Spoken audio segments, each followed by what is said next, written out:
Great. So as usual for events, let me first start by introducing ourselves and what's brought us here. And then we're going to go straight to our guests into the session. So it's great to have you all here. I'm Michael, I'm one of the co-founders of DueDash. And what is DueDash all about? Why are we even here?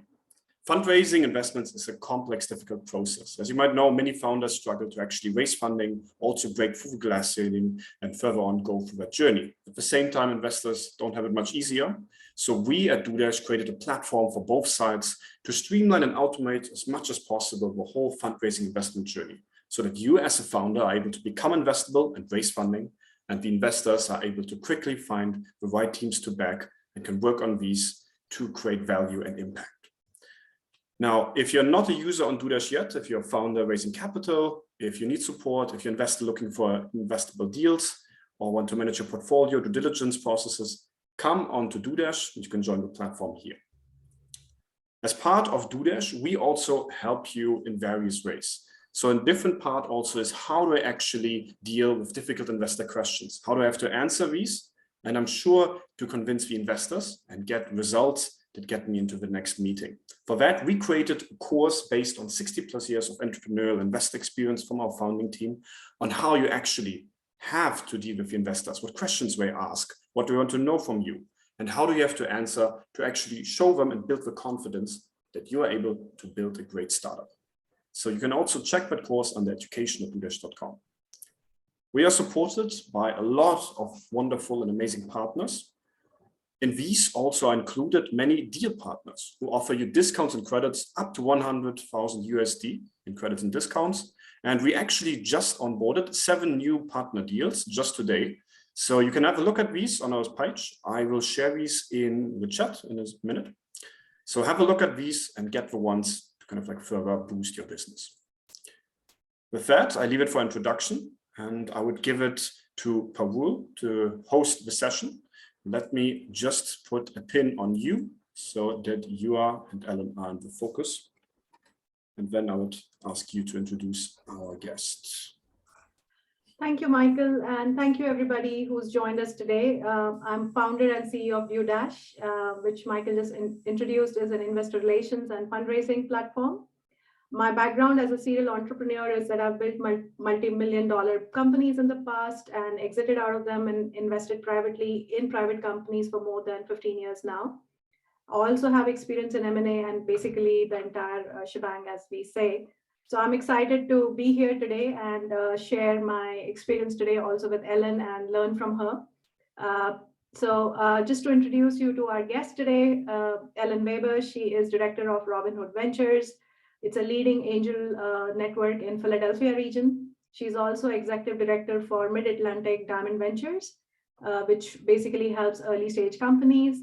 And she has over 25 years of strong experience as a business leader in multitude of industries and capacities that she's worked in. She graduated from Wharton School with BS in economics.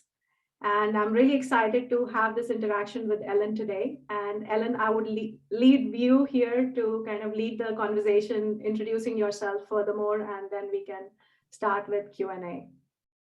Thank you so much. And I'm delighted to be here with this group. So, you know, as she said, I am the executive director for a large angel group.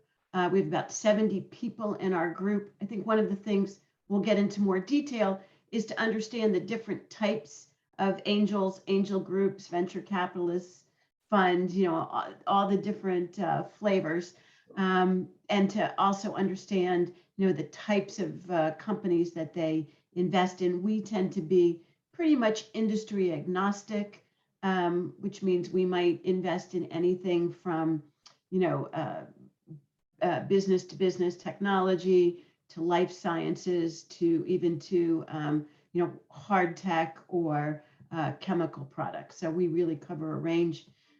We tend to focus on companies that are based on the East Coast of the United States. Although if one of our members knew a company that was outside that region, we might look at it. And we tend to like to take a really active role in the companies in which we invest. And, you know, being involved with an angel group is one of the most fun things that you can do. So I assume most of you are here to learn how to get angel investment. But for those of you who are thinking about becoming angel investors, I really encourage it. It's really, it's a very rewarding experience. Awesome. So thank you so much for being here. And this leads directly into my question that I had for you. So Okay. why is startup investing important for you personally? And I would like you to share the moment that led you to become an angel investor, and also why you thought being part of an angel investing network is better for you than being an independent investor. Right. Well, so, I look at early stage investing as part of the engine for driving economic growth in the region in which you live. And to me, that was very, very important. And so, our group has jump-started a tremendous number of companies. So that's the reason why it's important to me. Over time, it's become important in a way of supporting women and underrepresented entrepreneurs. So when did I become involved? So I had a few friends who wanted to start an angel group. They were more on the finance side. I'm more on the how do you run a group? How do you help how do you help people connect? How do you develop a group? And so I partnered with them to help start Robin Hood Ventures. And from the very beginning, we wanted to create a group. We wanted to create a group that we had all done a lot of individual investing. We thought being part of a group, and part of a group that saw the deal all the way through to the end, was really important. That was professionally managed. When our group started 20 years ago, there was no such thing. There were no platforms. There was no partnership agreements. There were no SPVs, any of the things that you might hear angels talking about. And so for us, it was really important to find a way to be very professional in the way that we invested and the way we interacted with the entrepreneurs. Amazing. So on DueDash, we have a 5T model for assessing startups, which the core dimensions, which I mean, that pretty much is team, timing, traction, technology, product, and TAM, market size. So what are some of the key skills in a founding team that you look for? And the second part of this question is, what are the timing risks that a startup founder they should be aware of? Of course, COVID comes from nowhere, or some other dimensions come in from nowhere, but other than that, and how is your method, what would be your method for assessing a market size, especially when founders are going to be on a VC path and it's all about market opportunity? So that's a lot of questions. So I'll start, and then if I leave one out, you'll let me know. Sure. So one of the most important things that we look at is the team. And interestingly enough, we have some members, and they're generally engineers, who come to the group and they look at product first. They fall in love with the product. And then time after time, they're disappointed because the team isn't the right team to move that product forward. So pretty much everyone in our group looks at team first. And we don't expect a company to have everybody on the team, but we expect them to understand what their strengths are, to understand, where their weaknesses are, who they're going to need to hire for in the funding. We want to know that they have whatever the core function is for the company, that they have that in that initial leadership team. So if it's a tech company, we're not interested in a company that's, sending all their tech out. But if it's just a tech enabled company, and they want to, and they want to send the tech out, that's okay. So it's really like, what's core to the business? If it's a marketing play, then you better have marketing as part of your, part of your leadership team, as part of your DNA. We look for a team where the team leaders talk respectfully to each other and bring each other out. And we see that even in the initial presentation. Once in a while, we'll have a company present, and you'll almost see the founders like talking on top of each other during the initial presentation. That's a red flag. And then we also we'll do some due diligence to make sure that the people are who they say they are, that they haven't inflated anything. That can be a red flag. We look at how well do they listen, because again, in the early days, that's really all you can tell. So we might make a suggestion or ask a question, and how they respond to that question, how they answer it. If they know the answer, how confident they sound. If they're not sure about the answer, how comfortable they are saying they don't know, but they'll check. How well they defer to somebody else on their team. These are all things that we look at. We might look at, that they really understand their core domain and that they've done their homework. We talked to a company yesterday. We asked a question about one of their key competitors. They didn't know. That's a red flag. So those are some things we're looking at. Awesome. Then the second part of the question was the timing risks for a startup founder that they should be aware of, and how should they handle that as part of their pitch process to investors. I'm sorry, the timing. The timing of a product for their startup. So like when they should come to us. Right. When they should basically go out to the market, and what should they be aware of. So competitor is one thing that you mentioned about. And if they don't know their competition, of course, that's really bad. But let's say if there is a big competitor and they are kind of pivoting in the same business model where they are now going to be. So what are some of those aspects that founders should think about from a competition standpoint, from a market dynamic standpoint? Where should they kind of focus their energies on? And it could be right from very early stage to growing stage. Some of that could be like applicable to both of them. So so timing, you kind of have to unpack that question. So first of all, what's the right timing to talk to an investor in the first place? That's from the very beginning. And we do office hours, for example, so that we first get to we can get to know the entrepreneur. It's never too early to start talking to investors. When do you actually apply for funding? For our, and that's different for every group. So you want to do your homework on that. So for our group, for the most part, we're looking for some proof of concept. And that's different in every industry. That's different with every type of company. So in life sciences, that might mean you have clinical data. It might mean, in tech, it might mean that you have a certain number of people who have beta tested your product and have expressed a willingness to pay when it's when it's launched. In some cases, in some industries, we want it launched. We want the company launched. We want you to have paying customers. So the timing can really vary, but whatever proof of concept looks like, and then it's also about valuation at the time that you're looking for funding. So if your valuation is on the lower side and you're earlier, it's almost like if you think about it being on a curve, you can come earlier for funding if your valuation is lower, if you are,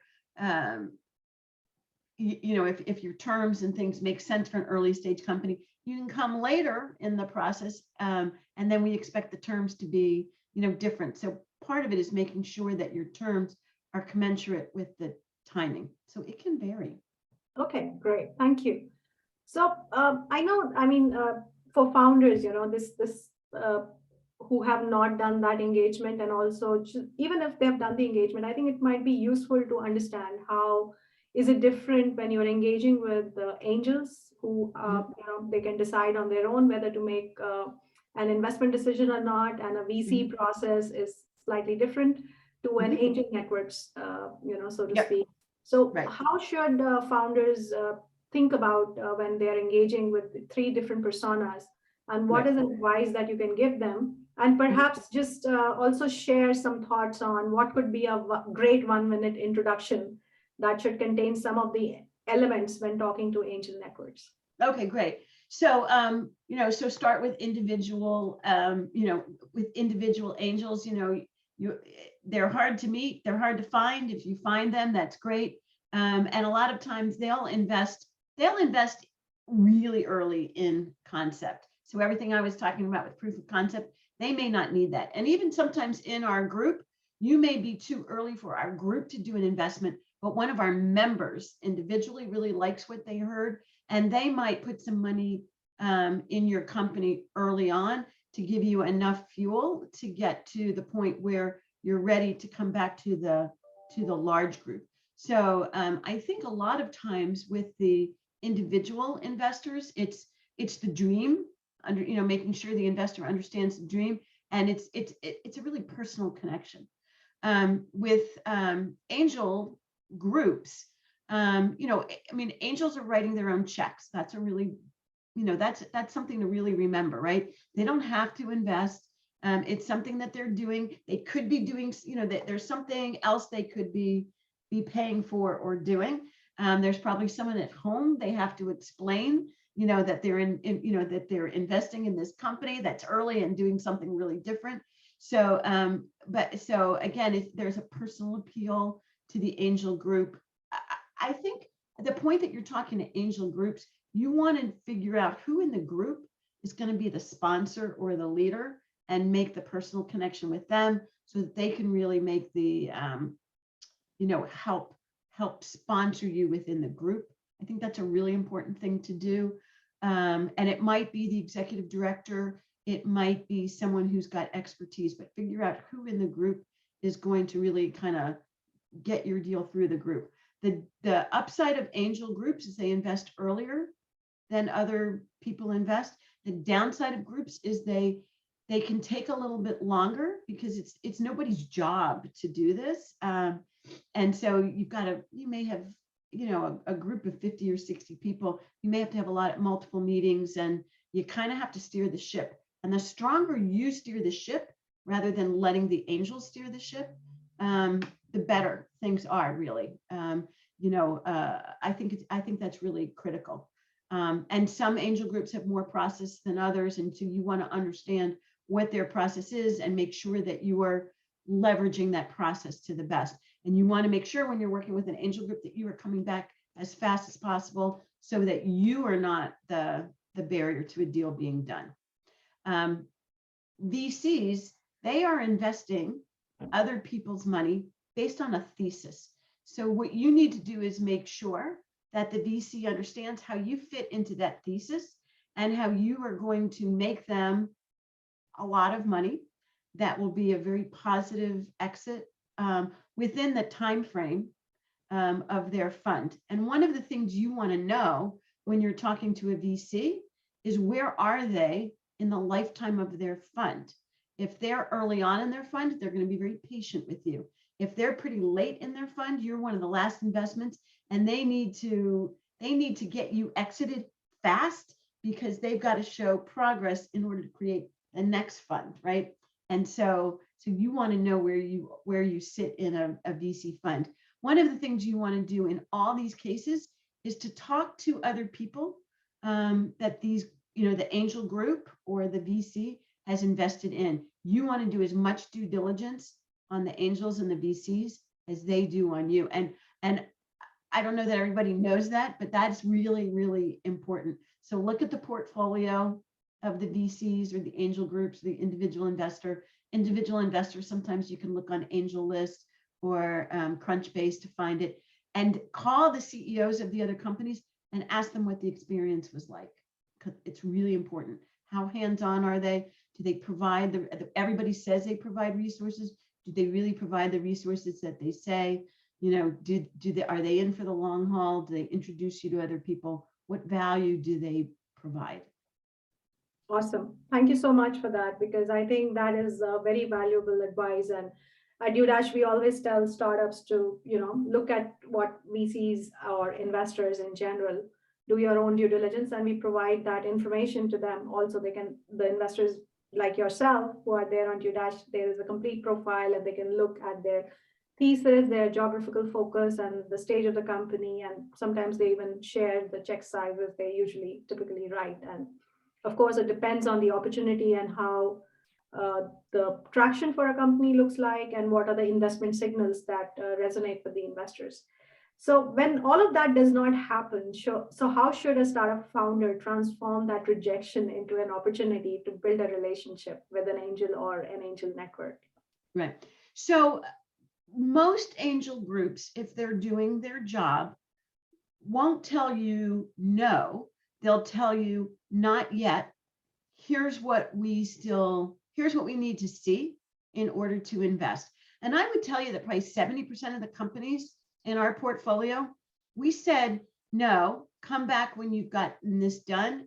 And the ones that do that, we have invested in. So you want to get real clarity on why they said no, and don't take the soft answer, right? It's too early, or it's just not in our space. That's just, that's not an acceptable answer in my book. Get the real answer. So it might be, you're early, we want to see 2 customers, or you're early, we want to see, in vivo trial, or, you're early, we don't think your go-to-market strategy is really thought through enough, and we lack confidence in it. Just keep pushing until they give you something that's actionable, and then make sure that you find one person in the group. Don't I wouldn't bother with sending stuff to the whole group, but find 1 or 2 people in the group that you feel like you connected with, and update them periodically on how you're doing against the against the criteria that they gave you. Okay. Awesome. So do you have a checklist or a bunch of questions that you ask and rate the answers for the founders and startups when you meet them? A lot of people say there is, of course, you've said as well, there's a team, and many people say there is product market fit. But I would like to know from you, what do you consider the most important thing for yourself and for your network, other than these 2 criteria, and what are some of the triggers for those investment decisions to happen? Right. Well, so there's different phases of decision making, right? So first, if you think about the way the process works, at least for groups, there's a screening process, and the group is screening, a couple hundred opportunities a month, trying to decide, or maybe 50 a month, trying to decide which companies are we going to invite to present. So the decision criteria there are much, they're much higher level. It's like, do we feel like they have the right team? Do we feel like they in a market that's exciting to us?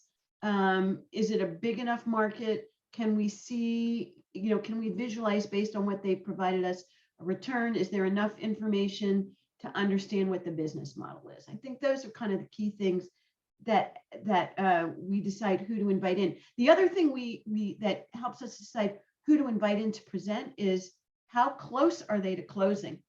If you don't have deal terms, if you don't have a lead, if you don't have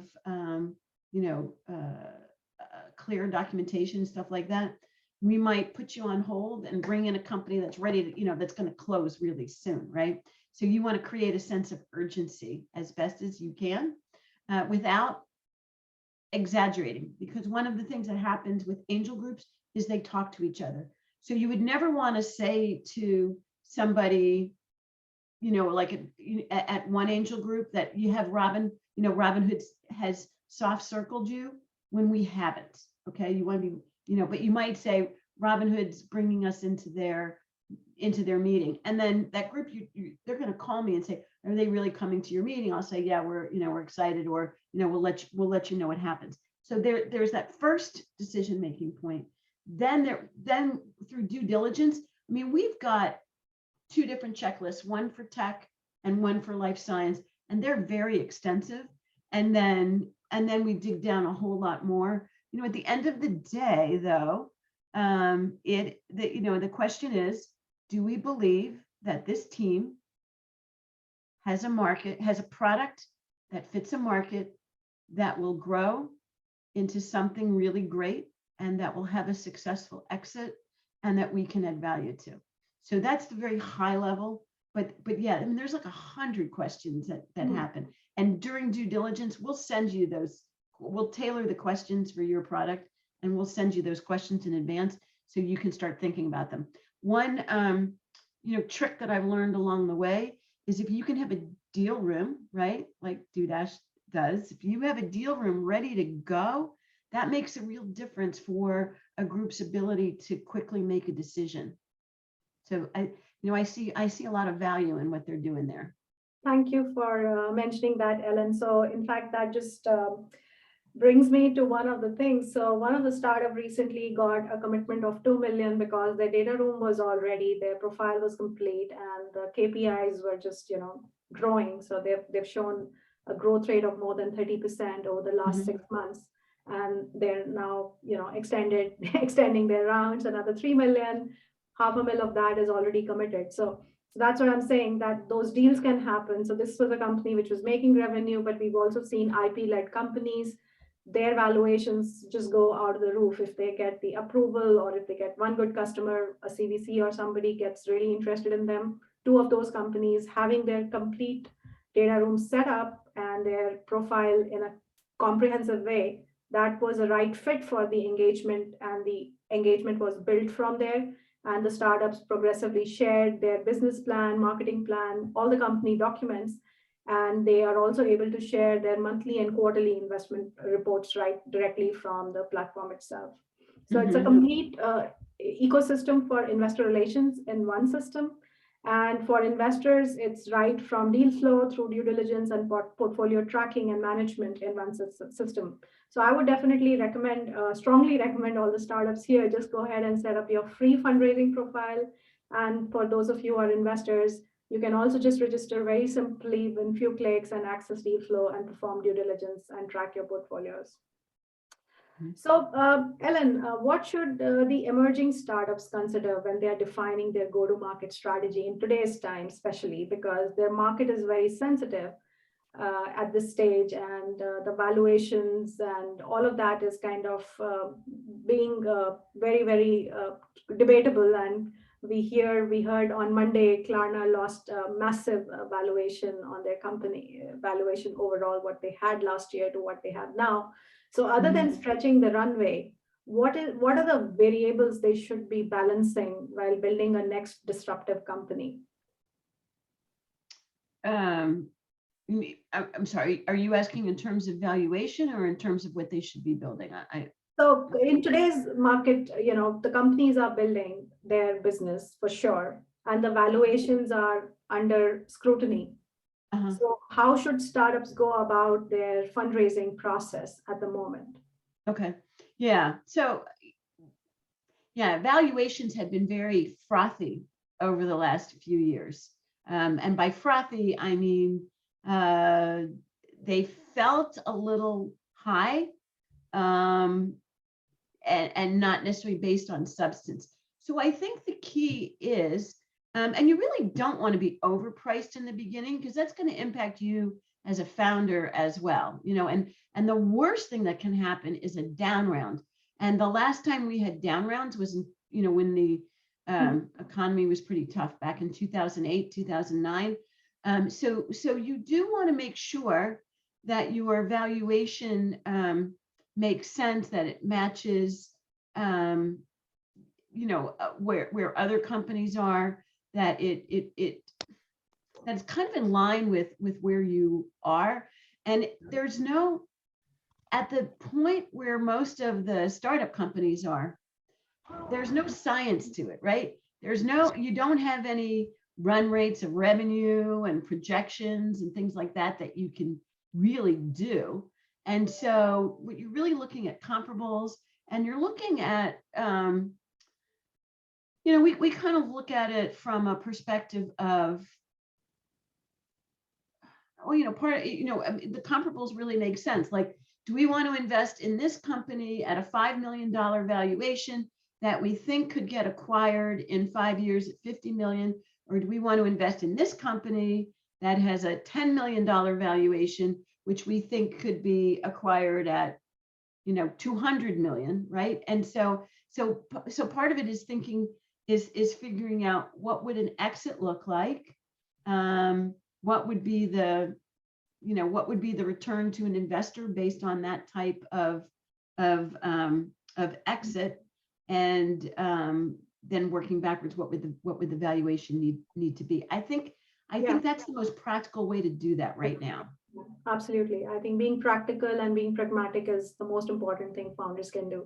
So I'll have just a bunch of questions for you, and then we'll open it for audience questions. Please feel free to start putting them on the chat, and I'll ask that for those questions for you to Ellen in the interest of time, and keeping it simple for everybody. So Ellen, what would be, I mean, it's been a long journey for you for Robinhood Ventures, and you've created a large group here, and you've made some very interesting investments and also very diverse portfolio. So what are your long-term goals with Robinhood Ventures? Long-term goals for Robinhood Ventures, I think we want to continue to increase the impact that we have in our region. We want to increase the number of companies that we're investing in. And I think for us, a lot of it's really about impact. What kind of impact do we want to have? We've been focusing on that in terms of I think a lot of angels are at an age where they're thinking about legacy. So I think there's some legacy built into that as well. So how do we have impact, particularly on the region? How do we help grow more companies? Those are really the key things from our perspective. Great, thank you. So this is now a rapid fire question round. So I would just ask you to answer in short sentences. Are you ready? Yep. So share one of the craziest idea that was pitched to you. Yeah, so an entrepreneur had an idea to take all the services and products from corporations and public agencies and send them all over to the universities to manage. If you've ever worked in a university, you know why that was a scary proposition. That was probably the craziest I saw. Okay, interesting. So what are some of the latest trends and technologies that you're watching and are excited about and feel very strongly about? So, we really, we've been focusing a lot on life sciences, femtech, diagnostic as well as therapeutic. I think that's been an area of strong focus for us lately. Okay. Who is your childhood inspiration? So I don't know if she's known worldwide, but her name was Bella Abzug. She was a congressman from New York, not where I'm from, but she was just a leader. She was tough. She made things happen. She was just awesome. Amazing. So what was one thing that triggered you from her persona that you saw? She just had a way about her of figuring out how to negotiate and get, people who are on different sides of the fence to come together and come to agreement. She's also famous for wearing really big hats. So whenever I see someone walk by with a really big hat, I think of Bella. Interesting. I need to look that up, and I'll probably tap onto your notes there to look into that. That sounds very exciting. So what qualities do you value the most in a professional relationship? In a professional relationship, I think transparency is really critical, and people who are thinking, who are always taking the high road. And it's actually one of the things I love working in an angel group, because these are people who tend to always take the high road, to always think about what's the best thing we can do here, rather than what's the thing that's best for me as an individual. They're always thinking kind of big picture and high road. Yeah. And what are you currently reading, Ellen? So I was just in Israel for a couple of weeks. And so I brought back a book on the history of Israel, which I've been reading. Awesome. What would you give as one piece of advice to young Ellen? What would that be? To young Ellen, don't be afraid, push your limits, and don't be afraid to ask people for help. And I think that goes to every entrepreneur. Don't be afraid to ask people for help. Thank you. So I'll now get on to the audience questions now. So there's a very interesting question. Somebody asked you to compare Robinhood to Sequoia. So I don't know what the intention is here, but I don't know if the checks and balances have to be there from I guess from an impact standpoint.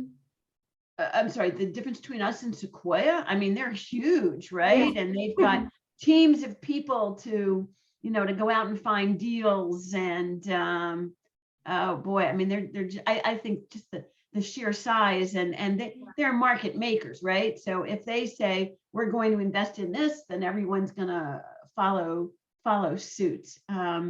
So I just think that I just think they're. So I have a perspective here because I think Robinhood, angel networks, and the angels actually give the wings for startups to fly to get to Sequoia. So yeah.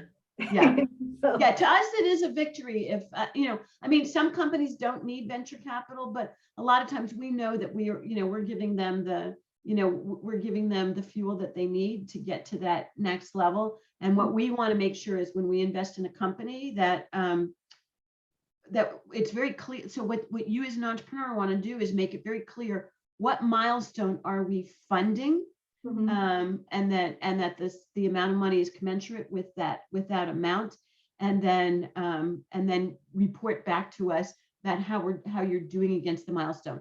Because most entrepreneurs are going to need follow-on investment, and we are very happy to do the follow-on investment if we know that you've hit your milestone and you've kept us posted and kept in touch with us to allow us to provide you support along the way. Okay, so the next question is, at a pre-seed, pre-revenue level, what do you need to think about for an exit strategy when presenting to investors? That's so hard. Pre-seed, pre-seed, pre-revenue. I think it's really helping us understand how you're going to go to market, helping us understand what proof of concept you have other than revenue. Sometimes that can happen. I think most of the time with most angel groups, if you're pre-seed, pre-revenue, you're probably not going to get funding from most angel groups, but you're starting that conversation so that when you have that first customer, you're ready to go. We already know you. We're excited to hear your progress. And again, it is always about keeping the communication going. Here's the milestone we're going to reach, and then reaching it and letting us know you reached it. Okay. So then the next question is, when you're starting a proven concept, however, there is almost zero other groups starting similar opportunity, what groups of VCs and angels will look at different opportunities? So they're saying that they're probably in a very, very niche category and they are not really, no competition, direct competition, so to speak. I mean, honestly, if you dig hard enough, it is very hard to find a company that doesn't have direct competition. And so I have a hard time. I have a hard time buying that. Yeah, I think there is direct and indirect competition. So just keep looking, look at keywords, look at different geographies. That could be one way to possibly look into that. And once you're pitching to investors, I'm sure they would be able to tell you more about your own competition than you would know yourself. So that happens because investors are fairly aware people and they know what's happening in the market. Yeah. So, especially VCs where they're very, very focused on a market. You don't want them to know more about your market than you do. But they tend to see the patterns and things like that. That's more VCs because they have more time focused on one specific theme. Okay, then the next question is that I'm not sure if you can answer that, Ellen. So they're asking for any services to validate a pre-seed company's valuation or something. I think it's a question on how to come up for a valuation for a very early company. Yeah, I think the best way to do is the way I was talking about. Think about what do you think you could exit for. It's called VC math. If you look it up, there's a formula for that. I think that's the best way to do it. I do want to go back to, I'm sorry, I don't think I answered one of the questions before, which is, so if you are pre-seed, pre-revenue, you have trouble talking to angels, how do you reach out to them? So let me answer that a little bit differently, okay? Because you do want, because I can say it's easy for me to say, you want to start meeting them, and I know some of you feel that that's very difficult. So let me talk about how do you actually reach them in the first place. So there's a number of ways that you can do that. Groups like mine have office hours, and so take the angels up on their office hours, so that you get to know them. And you never know. There might be someone on, one of the members who's listening to office hours who goes, I know you're pre-revenue, but that sounds so cool. Please apply, and let me kind of champion you. So take groups up on office hours. Go to the events where angels are. So that might be angel venture, it may be venture forums, it might be, every city it's different, but go to where the angels are and talk to them. They do want to get to know you. And you don't have to be pitching at most events to be able to have access to the investors. And then I actually believe that with VC firms are different, and maybe different VCs will tell you different things. But you've got the really the newest in at the VC firms, and their jobs are to find an exciting company and bring it to their management. So I would really get to know those those young analysts and see how you can help them. And maybe you introduce yourselves, you introduce some others, because if you make them look good, they'll be very happy to help you. Thanks. Next question is from a solopreneur, I think. So how do angel investors think about, I think, for a company or a solopreneur and investing in them? So there's two different things when I think about solopreneur. Solopreneur with a lifestyle business, that's just not what we're in business to do. If you mean that you're a lone entrepreneur and you haven't built your team out, but you're building a scalable business, I think, and we invested this year in an entrepreneur like that. He didn't have his team yet, and we were a little nervous investing because we didn't know what kind of team he would pick. But what he did was he said, listen, if I get the $1 million round that I need closed, these are the people, these are the jobs that I know, these are the roles that I know need to be filled, and these are the people who I'm thinking about filling them with. And so that gave us the confidence that he was thinking about building, a company that was scalable and could grow. If you're a solopreneur and you want to stay a solopreneur, I don't know how you scale enough that we add value to you. So that wouldn't be a fit. Yeah, very valuable advice there. So in the same breath, there is a founder who's asking that they've been looking for potential angels because they do not have their pilot yet. They're still building that, and they're facing some issues reaching out. So what should be the right way to approach angels if they are still trying to get their MVP or the pilot project out there?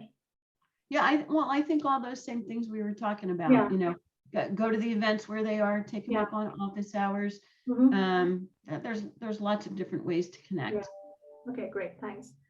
So in your view about diversity in a startup founding team, say the team have bonded over internet and building a solution, something like that. So have you seen that diversity in a startup team happened over internet or something like that, I guess? I'm not sure what the question is. I think I'm not sure I understand. Unless they clarify that. Sorry about that. So how do you define a unique selling point for a startup today, especially in a developing countries where most of the basic facilities result in a lot of traction? So we're not investing in developing countries, so I'm not the right person to ask that question. Right. Sorry. Okay, fine. But in general, what would you say for today's startup? What is a unique selling point? What's a unique selling point? Yeah, that is such an important skill to be able to do. I mean, that's the thing that helps us understand what is really special. It's kind of like the why will you win?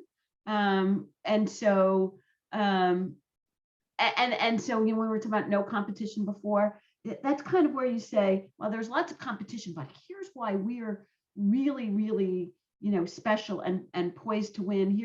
Here's what we've got that nobody else has. And so to me, that's different than no competition. That's saying, here's the competition, but we're the only one who's doing this really special thing. And the more you can get that across and why you have that, I think, you know, this comes from years in the domain, or this comes from, you know, a discovery we had in the lab, but something that helps build on that unique selling point. And the better you are able to, I mean, a lot of times when an entrepreneur is pitching, we're just not hearing that unique selling point, you know, that unique point. So really focus on saying it as clearly as you can. Okay, I'm going to skip next question because Robinhood Ventures is not in the restaurant, the food business, so I think it's not a relevant question. And then the next question was I can answer that. The groups of VCs recommended for companies that want to scale. Well, all the VCs look for companies that are looking to scale. If not 10x, then 100x is great, even better, go to them. So the next question, Ellen, is that this person is asking, I'm running a company from the last 2.5 years, which is generating annual revenue of $100,000.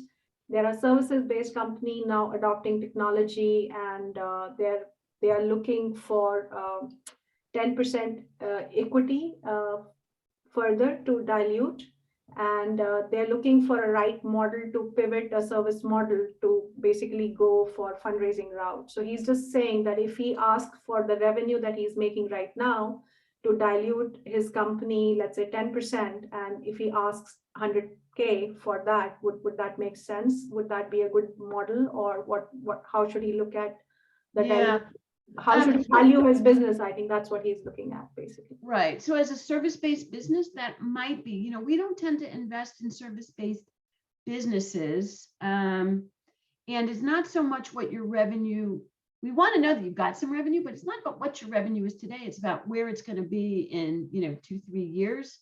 And so we're kind of modeling out from there. Demand, so asking for 100,000 at 10% equity, is that a genuine ask? It's just not the way, again, I don't think it's the way we really think about it. Service-based might be the way that people think about it, but in general, the companies that we're looking at, we're thinking about where's the company going to exit, right? And what's the return on investment? Now, how much revenue you have can impact what that exit looks like, right? So companies in our specific niche exit when they've hit 10 million in revenue, and we expect to sell for 5 times revenue. Okay, it's 50 million. That to me is where the revenue comes into play.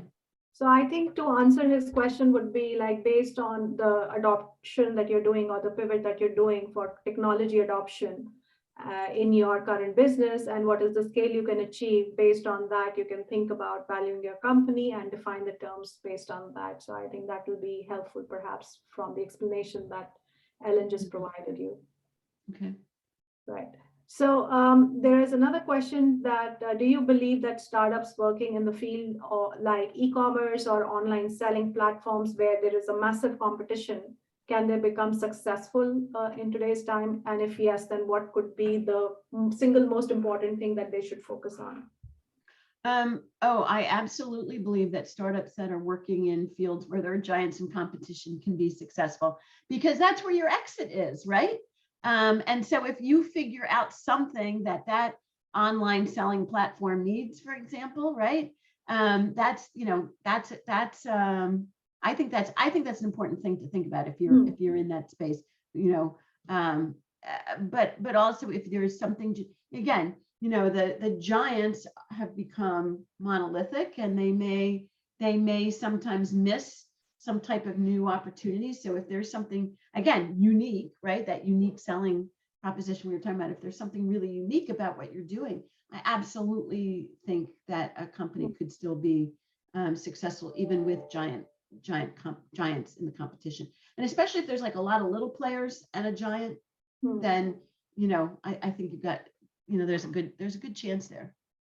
Now there are very interesting questions, couple of them. So how do you avoid FOMO when startup and you are negotiating and you are feeling that this is a good investment? So how do you avoid that situation when making investment decisions? Well, actually, I'd say it's the opposite. I think of it as an entrepreneur, how do you create fear of missing out in the investor? So they feel like if they don't make a decision soon, they're going to lose out on your opportunity and they're going to regret it. So that's where FOMO comes into play, I think. So it's the entrepreneur's got to create this, this feeling of, boy, I've got something really special. I've got some other people who want in as well. You can come in. It's a limited opportunity. The next time, you can say it's early. We'll invest when you come back. But we may not come back, right? So you're creating, but you have to do it very respectfully and nicely, right? But you want to create FOMO in the investor. So now if that's an investor asking that question, how do you avoid FOMO when making investment decisions?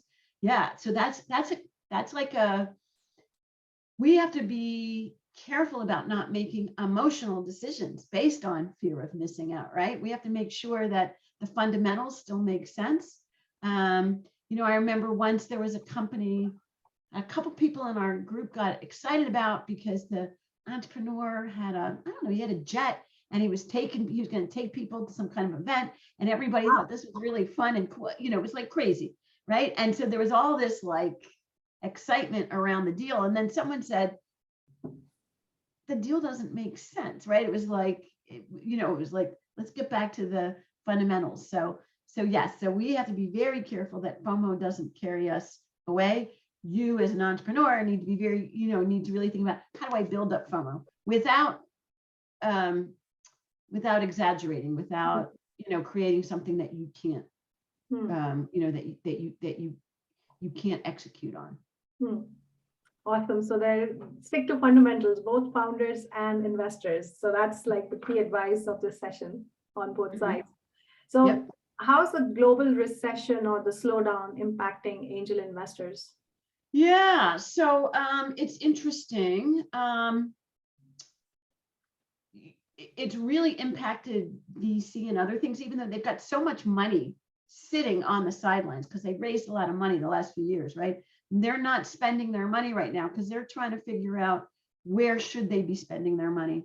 I think one of the things we've seen with angels with slowdowns in the past is they get a little bit cautious in case their overall portfolio goes down too far. They want to save some cash, but a lot of them tend to trust their own instincts in investing rather than putting money into the stock market. So we've actually seen those two things kind of balance themselves out, at least within our group, so that the level of investing doesn't go down. What does happen is we want to be assured that we're putting enough money into the company, that the company is raising enough money, that they're going to get through this difficult global economic crisis. And so what you don't want to do is like try and raise 250 right now when you're going to need $1 million in the next year. You're going to have to bite the bullet and go for that, like $1.5 million now, because nobody wants to put a little bit of money in and figure that you're just not going to make it when the next funding round comes up.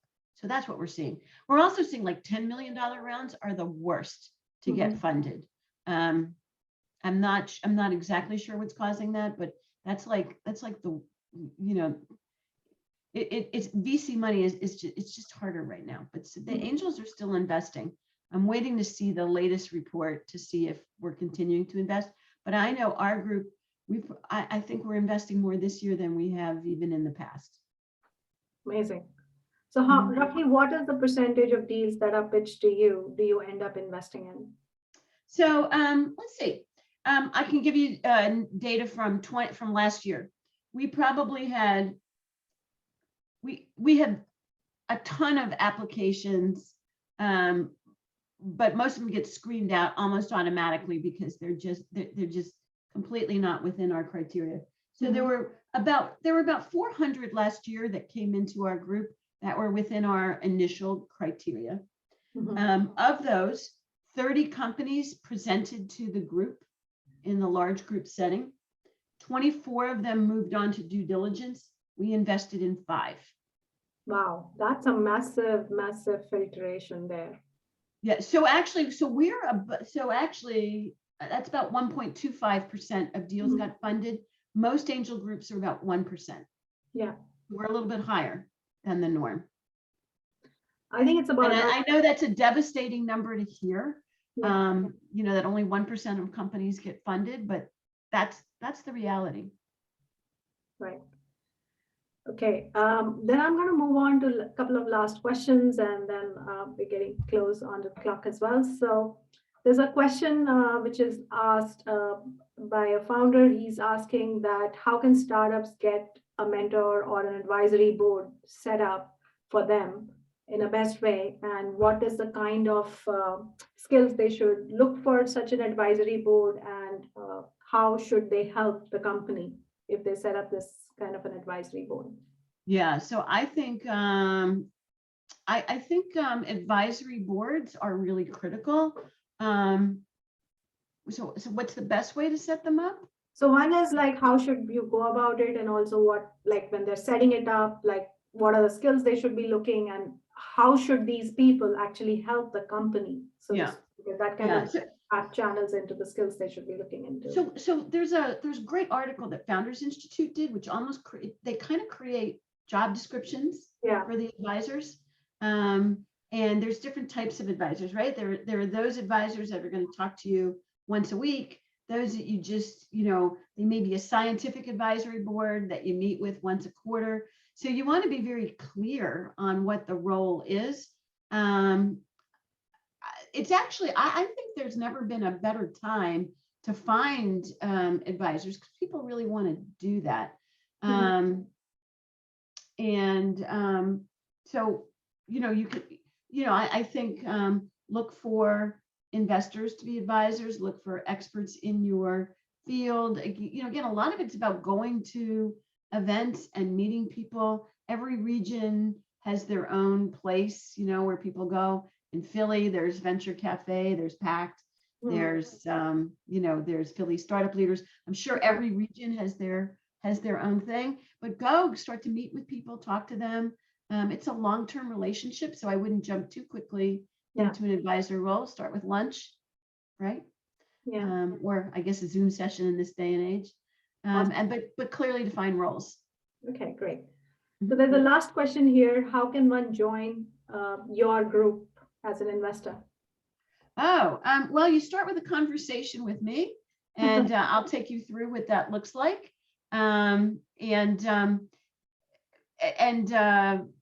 Yeah, so I mean, that's the best way to start. We can talk about what it looks like, help you match you up with, you know, if it's not our group, what a better group might be. In our group, you actually come to 3 meetings before you decide that we're a good fit for you, because it's a long-term commitment. You know, you're investing in companies for the long haul, and so you really want to make sure that you like the group that you're thinking about joining. So I would say the first step is you know, to connect with me. Some of you, I saw a couple places where people felt I didn't answer the questions appropriately, or, you know, they want to know, how do I get in touch? So I just put in the link for our office hours. And so you can sign up for office hours with us. If I didn't answer one of the questions appropriately, I apologize. It's kind of challenging in this kind of environment to get all the context correct. But you can sign up for office hours. You know, if you want to talk to us, you know, I mean, I would tell you, if you're not within the US, we're probably not going to invest. So it may not be the best use of your time, but, you know, please certainly, you know, consider doing office hours, if not with us, with a group in your region. Okay, awesome. Okay. Thank you so much, Ellen. That was lovely talking to you. My pleasure. I know you are on DueDash platform, and founders will reach out to you, I'm quite sure. And we do have some amazing startups. So I would say looking forward to your engagement there. And thank you so much for your time, and everybody who joined us today. Thank you so much for your engagement. For startups, again, go ahead and set up your free fundraising profile, and there you can interact with the investors there. And likewise, for investors to engage with startups, just set up your business profile there, and investors can look at if it's a right match. So it goes in both directions. And yeah, I'm looking forward to seeing most of you there and taking things forward from that standpoint. I know Michael has been posting on the chat. We do have some interesting offers from DueDash as well as our partners. So feel free to avail that. It helps startups, not only building their business, they are, bootstrapped or crashed for the resources. So it's the credits up to $200,000. If you're there on DueDash platform, you can avail those benefits as well. So thank you so much once again for everybody joining us from all over the world. And thank you, Ellen. And I wish you a great day ahead. Thank you so much once again. Take care. Bye now. Thank you.